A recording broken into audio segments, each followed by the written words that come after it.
V.C. Anderson's novel Flowers in the Attic. It's a heartbreaking and psychologically intense story about four youngsters who, after the death of their father, are held captive in the attic, in the household of their abusive grandmother and mother. Actually, it's it's a story of deeply complex family dynamics that is definitely not for everyone, especially if you're not interested in. It's weird for me to say uh, incest, but the trauma and the outcome that comes with it, and why does it happen in the first place sometimes. And this case is perfect. It's a perfect example. I mean, I've covered Flowers in the Attic on this channel before. The link will be in the description. But it is time to take a look at the film adaptation. Welcome to Check That Book, a special place on the internet where we get acquainted with the most disturbing books ever written and take a look at their film adaptations if they have any. And today's subject is Flowers in the Attic, and its two most prominent film adaptations. I am not going to talk about the entire saga. There is a series called Dollanganger series. Those are the book series. I'm going to talk about just the Flowers in the Attic. There's at least 3 films to my knowledge besides Flowers in the Attic. Titles as follows: Petals in the Wind, If There Be Thorns, and Seeds of Yesterday. If you will like Flowers in the Attic, you feel free, to check it out. They're all covering the book series as well. I'm not going that deep into it, unlike I did with, let's say, the Millennium Trilogy. Uh, for personal reasons, I'm not that invested in the story. It's just not my thing, but I'm pretty sure you can find someone on YouTube who will talk about these Flowers in the Attic series extensively and with much more passion than I ever could. However, we are here to compare book versus movie, and we shall begin with the 1987 adaptation by Jeffrey Bloom.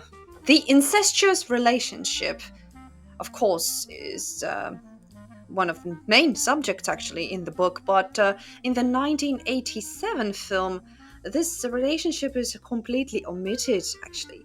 The movie avoids this controversial aspect and focuses on the sibling bond without romance, which is the biggest difference here between the film and the book. Also, in the book, when the children escape the attic, they are left with a lingering trauma. But the ending in the film is even more dramatic. The children confront their mother at her wedding and expose her in front of the guests before they, well, eventually flee. This confrontation does not occur in the book at all. Of course, the film, it's made in the 80s, so it's a bit maybe difficult for some to watch, but to me it was equally as interesting as when I watched Bastard Out of Carolina. That adaptation was also well done, and it's one of those films that it provokes you and it keeps you invested, so you can't just be randomly, I don't know, cooking or doing laundry or something else and just watch this film half-heartedly. You can't. It's not one of those films.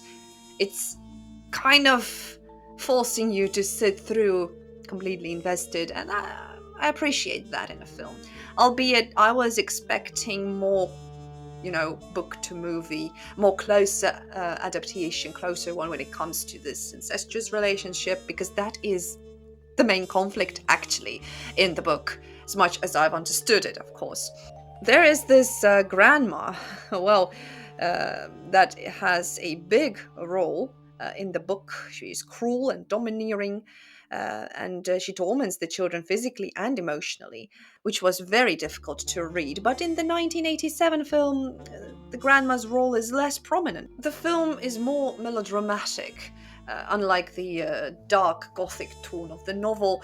And it sort of tries to make those psychological themes less harmful, kind of a bit on the lighter side, but compared to the book, yes, that was a successful shift if they wanted to soften things up, but it by no means does it mean that this film is an easy watch. Not at all. It is still, like I mentioned, not only it keeps you in your seat, it's also emotionally difficult.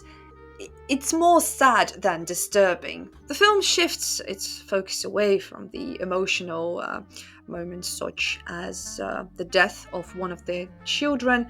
It's still there, but it's less impactful, in my opinion. Also, I'm not going to talk about the overall character depth, because again, many characters are simplified. But it is quite natural when it comes to adaptations. Much like with the religious themes of the book, in the film they're present but again less emphasized, which kind of reduces the grandmother's role there, really, because in the book the grandma was the religious fanatic one, and the one obsessed with punishments and all of that. Extra. The grandma character was extra, but for a reason. I mean, we understand where she comes from. In the film, not so much. Not so much. But in overall, you get yourself a pretty solid adaptation, albeit with a rather big emphasis on the psychological aspect of sibling friendship and siblings keeping it together, and being there for each other. It's sad and heartwarming at the same time, weirdly enough. So, when it comes to the disturbing, I wouldn't call this adaptation that disturbing. It is emotional. Yes, it is, especially towards the end. But here comes the 2014 adaptation by Deborah Chow. Oh, well, this is a bit more disturbing, and plus it's slightly easier to watch, I believe, especially for younger audiences. By younger, I mean 18 plus, still, of course, naturally. The film adaptation, this one, simplifies character arcs a great deal, omits much of the psychological depth, focusing more on the external plot points. The time spent in the attic feels much shorter here, definitely, and the progression of their suffering is less gradual and nuanced. Of course, the incestuous theme. How did they do it here? Well, when in the book this incestuous relationship is quite explicit, it's shown as this mixture of love, desperation, and even some shame. But towards the end, it turns into this distorted sense of normality for the siblings due to their circumstances. I can't really blame them because they were basically raised that way. It's sad. It's really sad. Whatever the hell happened, and perhaps it's again one of the coping mechanisms.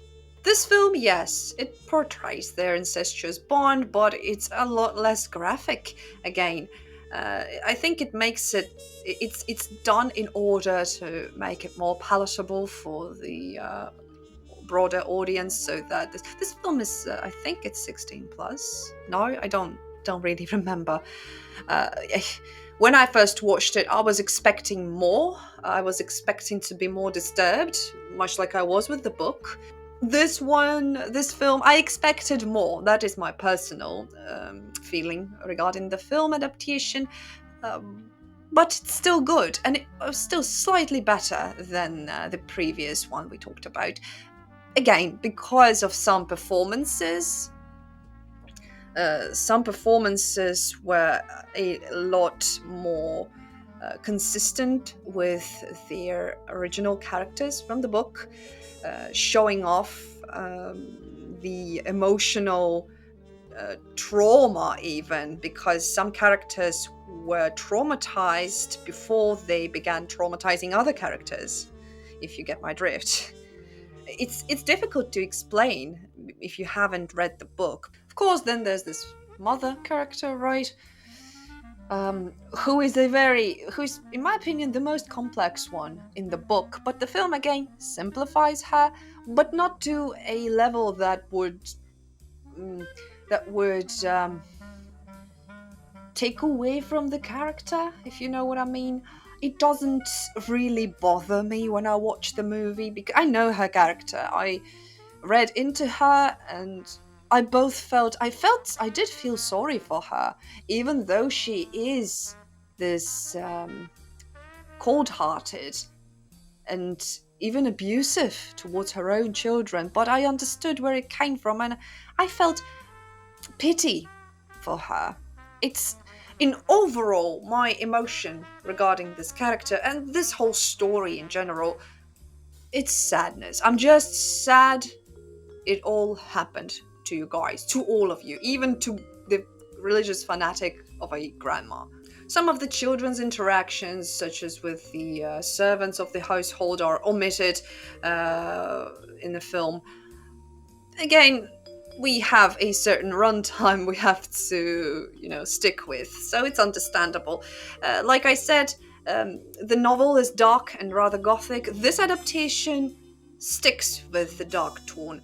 It feels again more melodramatic, but a lot darker than the first adaptation still.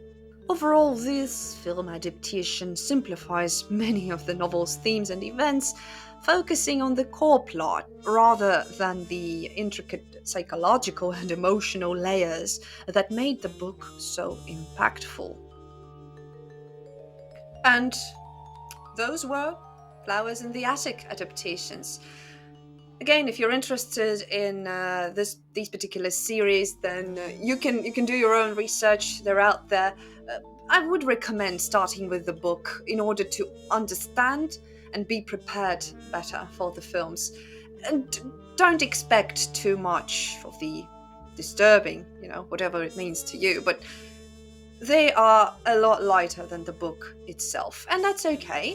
I mean, I wouldn't want to say anything bad about these adaptations. After all, I am no movie critic. But comparing book versus movie here, or in this case, two movies, yes, I would say that the 2014 version is more up to par with the original story. And that would be all for now. If you like disturbing content, consider giving this video a boost in the form of an erect thumb and make sure to subscribe for more.